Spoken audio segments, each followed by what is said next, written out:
ஆண்டவருடைய ஆவி என்மேல் உள்ளது, ஏனெனில் அவர் எனக்கு அருள் பொழிவு செய்துள்ளார். ஏழைகளுக்கு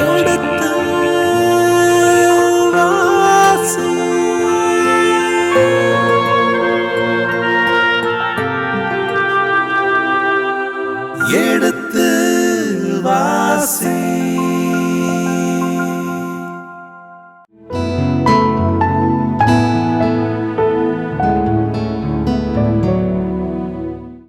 வணக்கம் இனிய இதயங்களே, எடுத்து வாசி நிகழ்ச்சியில் குறிப்பேட்டின் முதல் புத்தகத்தில் நாம் இங்கு சந்திக்க இருக்கின்றோம். இந்த புத்தகத்துடனான விவிலிய ஆழங்களை நமக்கு விளக்கி சொல்ல, இந்த புத்தகத்திற்கின்ற ஒவ்வொரு கேள்விக்கும் சரியான விடையை நமக்கு சொல்ல, இந்த புத்தகம் இங்கு என்ன வேலை செய்கின்றது, இந்த புத்தகத்தை வாசிக்கின்ற நமக்குள் என்ன வேலை செய்ய வேண்டும் என்பதை வழிநடத்த நம்மோடு இருப்பவர் நம்முடைய பாசமிகு தந்தை ஸ்டான்லி டேவிட் குமார் அவர்கள். விவிலிய பேராசிரியராக இருக்கின்ற இவர் தற்பொழுது சேலம் மறைமாவட்டத்தின் பொருளாளராகவும் இருக்கின்றார். உங்கள் சார்பாக தந்தைக்கு வணக்கம் சொல்லி நிகழ்ச்சியை தொடங்குவோம். வாருங்கள், நிகழ்ச்சிக்கு செல்வோம். வணக்கம் தந்தை அவர்களே. வணக்கம் பிரகாஷ். வணக்கம்.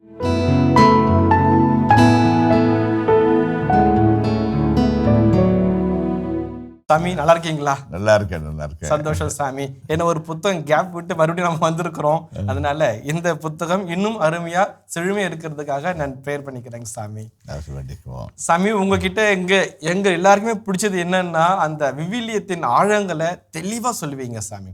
அதோட சேர்ந்து இந்த விவிலிய நகைச்சுவைய ரொம்ப அழகா சொல்லுவீங்க. அதோட சேர்ந்து இந்த விவிலிய நையாண்டி இருக்கு பாருங்க, அது உங்க ஸ்டைல்ல கேட்டதான் சாமி எல்லாருமே பிடிக்கும். அதனால ரொம்ப சிறப்பான அனுபவங்களோட வந்திருக்கிறோம். இந்த புத்தகமும் எங்களுக்கு என்ன விவிலிய ஆழங்களை கொடுக்க இருக்கிறது என்ற ஒரு ஏக்கம் ரெடியா இருக்குது. உங்க ஸ்டைல நாங்க தெரிஞ்சுக்க ஆவலா இருக்கிறோம். ரெண்டாவது, இந்த குறிப்பேடு புத்தகம் சொல்கின்ற விவிலிய நகைச்சுவைகள் என்னங்கிறத தெரிஞ்சுக்க ஆசையா இருக்கிறோம். மூன்றாவது, இந்த புத்தகம் என்ன விவிலிய நையாண்டியே சொல்ல இருக்கிறது என்பதையும் நாங்கள் தெரிந்து கொள்ள ஆர்வம் இருக்கிறோம் தந்தை அவர்களே. ஆகமொத்தமாக இந்த ஒரு சிறு முன்னுரையோடு இந்த புத்தகத்திற்கு எனக்கு சில கேள்விகள்லாம் இருக்கு சாமி. என்னடா தொடங்கிறதுக்கு முன்னாடியே கேள்வியா பிரகாஷ்னு கேட்டாதீங்க சாமி. ஏன்னா சாமி, எனக்கு அதாவது பெயர் எடுத்த உடனே ஏன் இந்த பெயர் குறிப்பேடு சொல்றாங்களே, குறிப்பேடு அப்படின்னா அரசவையில குறிப்பேடு எழுதுவாங்க, அதை நம்ம கேள்விப்பட்டிருக்கிறோம். இந்த நம்ம விவிலியம் என்பது ஆன்மீக புத்தகம். ஆன்மீக புத்தகத்துல அரசவை குறிப்பேடு ஏன் என்கிற ஒரு முதல் கேள்வி சாமி. ஒருவேளை இது அரசியல் குறிப்பேடா ஆன்மீக புத்தகமா என்கிற ஒரு கேள்வி சாமி. இரண்டாவது, இந்த புத்தகத்துல மொத்தம் 29 அதிகாரங்கள்ல கிட்டத்தட்ட 9 அதிகாரங்கள் அந்த வழிமரபினர் குறித்தே போயிட்டு இருக்குது. இந்த வழிமரபினர் குறித்து நம்ம தெரிஞ்சுக்கணுமா, அதனுடைய சாராம்சம் என்ன, முக்கியத்துவம் என்னங்கிறது இன்னொரு கேள்விங்க சாமி. பேர் காரணம் ஒன்று, ஏன் இது ரொம்ப அதிகமாக அந்த வழிமரபினருக்கு முக்கியத்துவம் வைக்கிறாங்கங்கிறது ஒன்று. இப்படியாக இருக்கின்ற பட்சத்தில் இந்த முன்னுரை பகுதியில் வாசித்தோம்னா, இது ஆல்ரெடி 1 சாமுவேல் 2 சாமுவேல் 1 அரசர் 2 அரசல் இருக்கிற சாராம்சங்களையே, ஆனால் மாறுபட்ட பார்வையில சொல்றாங்க. நாம தாவீதை ஐயா தாவீதுன்னு சொல்லிட்டோம், மாறுபட்ட பார்வையில் ஐயோ தாவீதுன்னு சொல்ல வச்சிடுமா பயமா இருக்கு சாமி. ஆக இந்த புத்தகம் ஒட்டுமொத்தமாக எந்த பார்வையில நாங்க பார்த்தா நல்லா இருக்கும், எந்த கோணத்துல நம்ம இதை அணுகுனா நல்லா இருக்கும், இதெல்லாம் நாங்க இன்னும் அதிகமா மறுபடியும் வாசிச்சு பழகிக்கணும், இந்த கேள்வியிலாம் மனசு இருக்கு சாமி. அதனால உங்ககிட்ட தான் கேட்க முடியும், கேட்டுட்டோம் சாமி. கஷ்டம். ஒரு கொஸ்டின் பேங்க் மாதிரி ஒரு 10-15 கேள்விகளை அடுக்கியிருக்கிறீர்கள். நான் இந்த கோணத்தில் இருந்து ஆரம்பிக்கிறேன். நான் அதாவது எந்த கோணத்தில் ஆசிரியர் வரலாற்றை பார்க்கிறார் என்று பார்க்கும்போது 1 சாமுவேல் 2 சாமுவேல் 1 அரசர் 2 அரசர் ஆகிய 4 புத்தகங்களின் ஒட்டுமொத்த தொகுப்பாகவும் சுருக்கமாகவும் இறையியல் கலவையாகவும் ஆன்மீக எழுச்சியாகவும் இந்த புத்தகத்தை விவிலிய வல்லுநர்கள் பார்க்கிறார்கள். கிட்டத்தட்ட ஒரு 50 ஆண்டுகளுக்கு முன்பாக 1 குறிப்பேடு 2 குறிப்பேடை 1 நாளேடு 2 நாளேடு என்று சொல்லி எழுதியிருந்தார்கள், தமிழ் மொழியாக்கம் செய்திருந்தார்கள். இந்த புத்தகத்திற்கு அவ்வளவாக மதிப்பு கொடுக்கப்படவில்லை. ஏனென்றால் ஏற்கனவே சொல்லப்பட்ட செய்தி தானே, அதை திரும்ப சொல்வதில் என்ன பெரிய செய்தி இருக்க போகிறது என்று அலட்சியமான ஒரு போக்கு இருந்தது. அலட்சிய போக்கு என்பதை விட ஒரு மெத்தன போக்கு இருந்தது. ஆனால் டேவரிஸ் என்கின்ற ஒரு உலக புகழ்பெற்ற விவிலிய வல்லுநர் சொல்லுவார், விவிலியத்திலேயே பழைய ஏற்பாட்டில் இருக்கிற 46 புத்தகங்களிலேயே ஆன்மீக எழுச்சியூட்டும் ஒரு உன்னதமான ஒரு புத்தகம் இருக்கிறது என்று சொன்னால் அது குறிப்பேடுகள் தான் என்று சொன்னார். அவ்வளவு ஆன்மீகத்தை அமைதியை உள்ளடக்கி செல்கின்ற ஆழமான நதியை போன்ற ஒரு புத்தகம் குறிப்பேடுகளின் புத்தகம். அதை பற்றிய செய்தியை நம்ம பார்ப்போம். முதலாவது. இரண்டாவது, முதல் குறிப்பேடு புத்தகத்திலே 29 அதிகாரங்களும், இரண்டாம் குறிப்பேடிலே 36 அதிகாரங்களும், கிட்டத்தட்ட 65 அதிகாரங்களை கொண்டிருக்கிறது. 65 அதிகாரங்களை கொண்டிருக்கிற இந்த புத்தகம் 4 புத்தகங்களின் ஒட்டுமொத்த கலவை. 4 புத்தகங்களின் ஒட்டுமொத்த கலவை என்றால், ஆகவே எல்லாவற்றையும் சொல்ல முடியாது. ஆக அவர்கள் பகுத்து தொகுத்து தேர்ந்து தெளிந்து உருவாக்குகிறார்கள். அந்த நீங்கள் சொன்ன மாதிரி எந்த காரணத்தின் அடிப்படையில், எந்த கொள்கையின் அடிப்படையில் 4 புத்தகங்களுடைய செய்திகளை தொகுத்திருக்கிறாங்க. ஒரு சிலதை விட்டுட்டாங்க, ஒரு சிலதை வேண்டான்ட்டாங்க, ஒரு சிலது தேவையில்லைன்னு விட்டாங்க. அதையெல்லாம் எப்படி பண்ணாங்க என்கின்ற செய்தியை நம்ம பார்க்க இருக்கின்றோம். 65 அதிகாரங்களிலே ஒட்டுமொத்த இஸ்ராயல் கானான் நாட்டில் நுழைந்தது முதல் இஸ்ராயல் நாட்டிலிருந்து வெளியேறி செல்கின்ற நாள் வரை வருகின்ற ஒட்டுமொத்த நிகழ்வுகளை அழகாய் தொகுத்திருக்கிறார்கள் இந்த பகுதியிலே. இது முதலாவது செய்தியாக இருக்கிறது. நீங்கள் சொன்னீங்க 1 குறிப்பேடு 2 குறிப்பேடு, என்ன ஃபாதர் குறிப்பேடு என்று சொல்கிறீர்கள். இப்பொழுது உதாரணத்திற்கு இப்போ நம்ம தஞ்சாவூர் போனோம்னாக்க 8ஆம் 9ஆம் நூற்றாண்டை சார்ந்த அந்த கல்வெட்டுகளை பார்ப்போம், எழுத்துக்களை பார்ப்போம். அந்த கல்வெட்டுகளிலே எல்லாவற்றையும் எழுதி வைப்பது கிடையாது. கங்கை கொண்ட சோழபுரத்திலே ஆலயம் நிறுவப்பட்டது, இங்கே எத்தனை ஏக்கர் நிலமானது கோயிலுக்கு சொந்தமாக வாடகைக்கு குத்தகைக்கு விடப்படுகிறது என்கின்ற ஒரு சில குறிப்பு செய்திகளை மட்டும் இங்கே வைத்திருப்பார்கள். ஆகவே அந்த வகையிலே பார்க்கின்ற பொழுது அந்த நிகழ்வுகள் எல்லாம் எவ்வளோ முக்கியத்துவம் வாய்ந்ததாக இருக்கிறது என்பதற்கு இது 2ஆம் முறையாக சொல்லும்போது, இப்போ நம்ம பாட்டு பாடக்குள்ளே நம்ம ஒரு 2 லைன் பாடுவோம், பாடிட்டு அதே மறுபடியும் 2 லைன் பாடுவோம். ஏன்?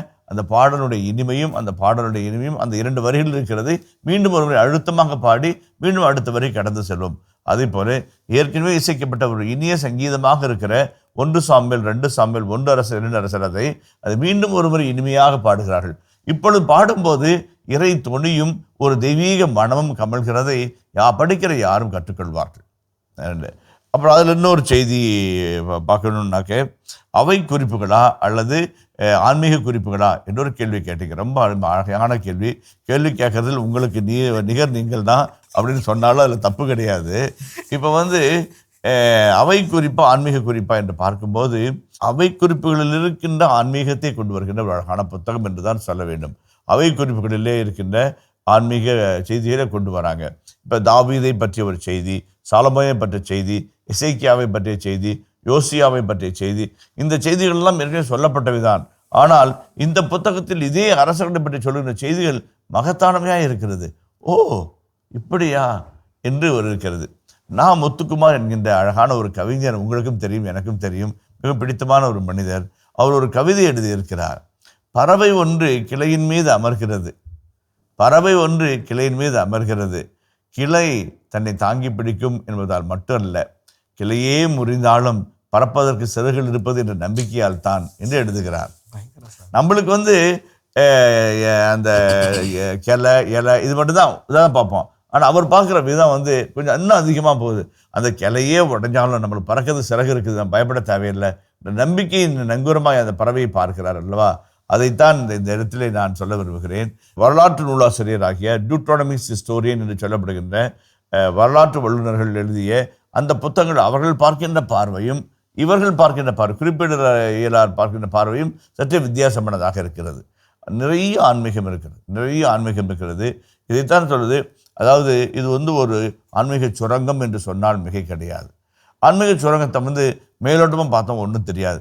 அதை தோண்ட எடுத்து அதை கரெக்டாக ஃபில்டர் பண்ணோம்னாக்க நல்ல ஒரு அருமையான தங்கமோ ஒரு வெள்ளியோ ஒரு தாது பொருளோ கிடைக்கும். அது போன்ற ஒரு புத்தகமாக இந்த புத்தகம் இருக்கிறது என்பதையும் நாம் குறிப்பிட வேண்டும். அதே போல 1-2 சாமுவேல் 1-2 அரசர் இணையாக 1-2 குறிப்பேடு என்று வைக்கிறோம். இப்படி பார்த்தாலும் 1-2 சாமுவேல் 1-2 அரசர்களில் சொல்லப்படாத செய்திகள் கூட இந்த பகுதியில் சொல்லப்பட்டிருக்கிறது.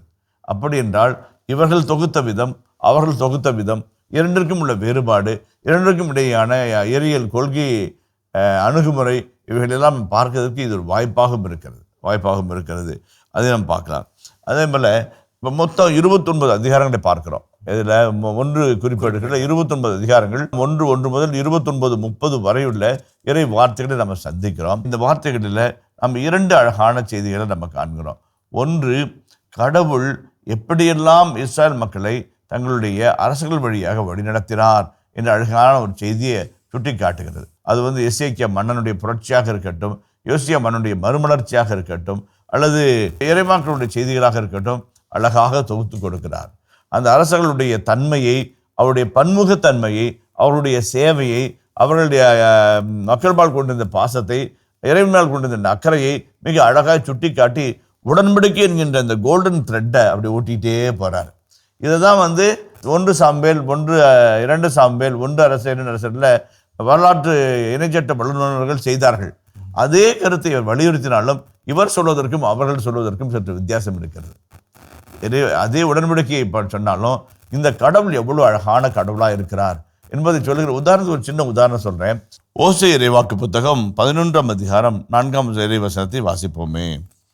பரிவு என்னும் கட்டுகளால் அவர்களை பிணைத்து அன்பு கயிர்களால் கட்டி நடத்தி வந்தேன். அவர்கள் கழுத்தின் மேல் இருந்த நுகத்தை அகற்றினேன். அவர்கள் பக்கம் சாய்ந்து உணவு ஊட்டினேன். இப்போ இந்த வசனம் வந்து ரொம்ப அழகான வசனம். கடவுளுடைய அன்பு தன்மையை பற்றி சொல்கிற ஒரு அழகான வசனம். உன்னை கயிறுனால கட்டாலே நீ உன்னை அடக்க முடியாது. ஆனால் என்ன மாதிரி கயிறுப்பட்டு கட்டுவேன்? அன்பு கயிறுனால் உன்னை கட்டுவேன், பரிவு என்னும் கயிறினால் உன்னை கட்டுவேன்னு சொல்கிறார். அதே போலவே பாருங்க, அதுலேயே அன்பு கயிறுகளால் கட்டி நடத்தி வந்தேன். உன் கழுத்தின் மேல் இருக்கிற நுகத்தடியை எது ரொம்ப பாரமோ தாங்க முடியாதோ அதை எடுத்துருவேன். உன் பக்கம் சாய்ந்து உனக்கு உணவு ஊட்டேன். என்னங்க அர்த்தம்? உனக்கு உன் பக்கம் சாய்ந்து உனக்கு உணவு ஊட்டுவேன் அப்படின்னாக்க இல்லை. ஒரு அம்மா சின்ன குழந்தைக்கு பால் குடிக்கும்போது அந்த சின்ன குழந்தைக்கு மார்பகம் எங்கே இருக்குன்னு தெரியாது, தட்டி தடவி பிடிச்சிட்டு இருக்கும். அம்மா குனிந்து அந்த குழந்தைக்கு மார்பகத்தை அந்த குழந்தையின் பக்கமாய் வாயின் பக்கமாய் நீட்டி உணவு ஊட்டுவாள். அந்த காட்சி அவ்வளோ அருமையான காட்சி.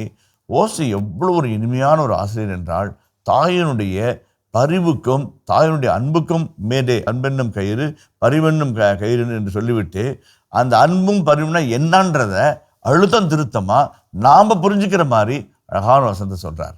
எவ்வளோ அழகாக சொல்ற, தாயை போல தன் மார்பகத்தை குனிந்து தன் குழந்தைக்கு பாலூட்டுகின்ற தாயை போல அந்த சாய்ந்து உணவூட்டுவேன் என்று சொல்கிறார்.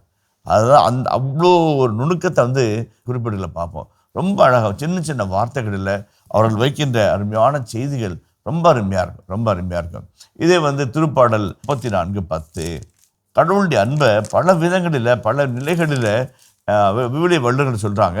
ஒவ்வொரு புத்தகத்திலும் ஒவ்வொரு விதத்திலையும் ஒவ்வொரு அணுகுமுறையிலையும் அவங்க சொல்கிறது நமக்கு மிகுந்த வியப்பையும் ஆழ்ந்த ஒரு ஆச்சரியத்தையும் உருவாக்குறது என்பதுதான் உண்மை. சிங்கக்குட்டிகள் உணவின்றி பட்டினி கிடப்பினும் ஆண்டவரை நாடுவோருக்கு நன்மை ஏதும் குறைவுபடாது. சிங்கக்குட்டிகள் பட்டினி கிடக்கிலும் ஆண்டவரை தேடுவோருக்கு ஒரு நன்மையும் குறைவுபடாது. இல்லை 2 சிலாதிசம். சிங்கக்குட்டி ஆண்டவரை தேடுகிறவர், இவங்க ரெண்டு பேர் தான் வச்சுக்கிறப்ப. சிங்கக்குட்டி பட்டினி கிடக்காது. ஏன்? அவங்க அம்மா சிங்கம் ஓங்கி ஒரு அடி அடிச்சா யானையை சுருண்டு விழும், 1 டன் அடி வெயிட்டு அப்படின்னு சொல்கிறாங்க. இப்போ இந்த சின்ன சிங்கக்குட்டி வந்து டங் டங் டங் டங் டங்னு வந்து மம்மி அப்படிங்கும், என்ன சாமி அப்படிங்கும், பிரேக்ஃபாஸ்ட் அப்படிங்கும், என்ன வேணும் அப்படின்னு சொல்லி கேட்கும். 2 முயல் அது வெளியே போவோம், குரன்னு சத்தம் போடும், பட்டு முயல் ஓடும், பட்டு ஒரு தட்டு தட்டுன்னு போய் சாப்பிடு, எவ்வளோ வேணாலும் சாப்பிடு, எதை வேணாலும் சாப்பிடு, எப்படி வேணாலும் சாப்பிடு. அது இருக்குது. மத்தியானம் வரும், டங் டங் டங் டங் வந்து இருக்குது, டாடி அப்படிம்பாங்க. என்னப்பா அப்படிங்க, லஞ்சு டாடி, என்ன சாமி வேணும், ஒரு மான் ஒன்று. அது கேட்க, கலைமானா புள்ளிமானா, எதுனாலும் உனக்கு ஓகே டாடி அப்படின்னா. வெளியே சிங்கம் போய் ஒரு கர்ஜிக்கும், புதர்லேருந்து பயந்துட்டு ஒரு கலைமான் ஓடும், பட்டுன்னு ஒரு தட்டு தட்டும் சாப்பிடு. இப்பேற்பட்ட சிங்கங்கள் எதை வேண்டுமானாலும் எவ்வளவு வேண்டுமானாலும் கொடுக்கக்கூடிய வல்லமை படைத்தவர்கள். அப்பேற்பட்ட சிங்கங்கள் கொடுக்க முடியாமல் சிங்கக்குட்டிகள் பட்டினி கிடந்தாலும் நான் உன்னை போஷிப்பேன், நான் உனக்கு உணவூட்டுவேன் சொல்கிறார் இல்லைங்களா. அந்த நுணுக்கமும் அந்த அழகும் ரொம்ப ரொம்ப நேர்த்தியாக இருக்கும். நான் வந்து திருக்குப்பாடல் படிக்கும்போது அதை அந்த அந்த அந்த அனுபவத்தை ஈஸியாக நான் புரிந்து கொள்ள முடியும். 65 அதிகாரம் இருக்கிறது, நாம் படிப்போம், ஒவ்வொரு வசனமாக சொல்லும்போது பார்ப்போம், அந்த ஒரு கருத்தை சொல்லுவோம். அந்த அதனால தான் வந்து அவர் சொன்னார், அறிஞர் சொன்னார், ஆன்மீக சுரங்கம் இது, ஒரு ஆன்மீக சுரங்கம் இது. இந்த சுரங்கத்துக்குள்ளே நம்ம கொஞ்சம் கொஞ்சமாக வெட்டி எடுக்கணும். ஒரேடி அள்ளிட்டு போனாலும் ஒன்றும் யூஸ் ஆகாது. அப்படியே கொஞ்சம் கொஞ்சமாக ஆழ்ந்து உணர்ந்து படிக்கணும் அப்படிம்பாங்க. இதில் வந்து ஒரு சின்ன தடை வரும்.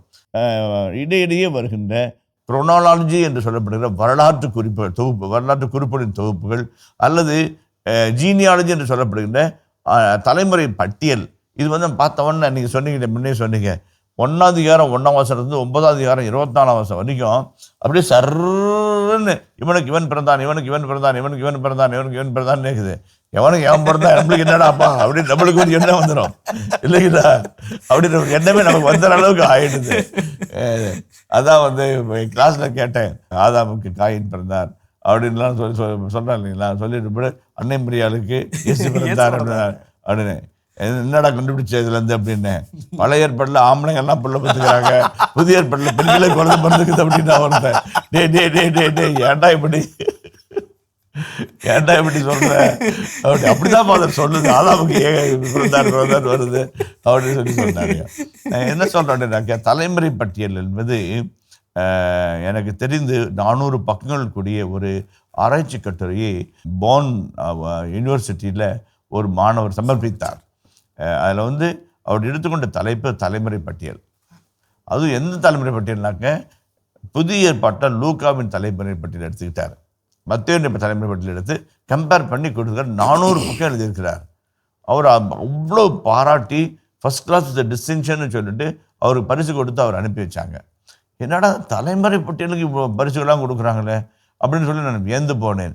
அப்போ அவர் குறிப்பிட்ட காரியங்கள் மிக அழகான காரியங்களாக இருக்குது.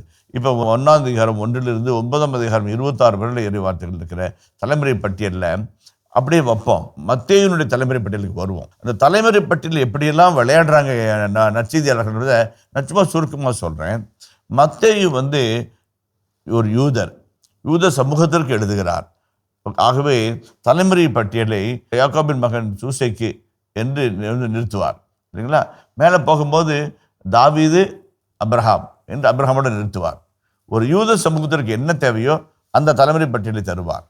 இயேசுவின் தலைமுறை பட்டியல் என்பது இத்தனை தலைமுறைகள், இத்தனை நிகழ்வுகள், நாடு கடத்தப்படுவதற்கு முன்பாக என்று. இதே லூக்கா தலைமுறை பட்டியலை கொடுக்கும்போது இன்னொரு அழகான ஒரு அற்புதமான பணியை செய்வார். அவருடைய நற்செய்தி பொதுமை நற்செய்தி, யூனிவர்சல் காஸ்பல். அவர் வந்து நம்புறாரு ஆதாம் வரை கொண்டு போவார்.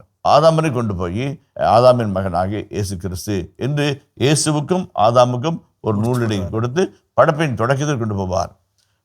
இந்த அருளப்பர் இருக்கிறார்களே மகா குறும்பு. அவர் என்றப்பாரு ஆதியிலே வாக்கு இருந்தார், அந்த வாக்கு கடவுளோடு இருந்தார். இவங்கெல்லாம் வந்து அப்ரஹாமை தாவீது பேசிட்டு இருக்கிறாங்க, ஆதாம் பேசுகிறாங்க. ஒரு அள்ளிட்டு போய் படைப்பின் தொடக்கத்தையே கொண்டு போறார். இப்ராஹிம் மொழியில பெர்ஷித் பரா எலோஹிம் வாஹேத் ஹரத் வேத் ஷமாயிம் அப்படின்னு சொல்லுவாங்க.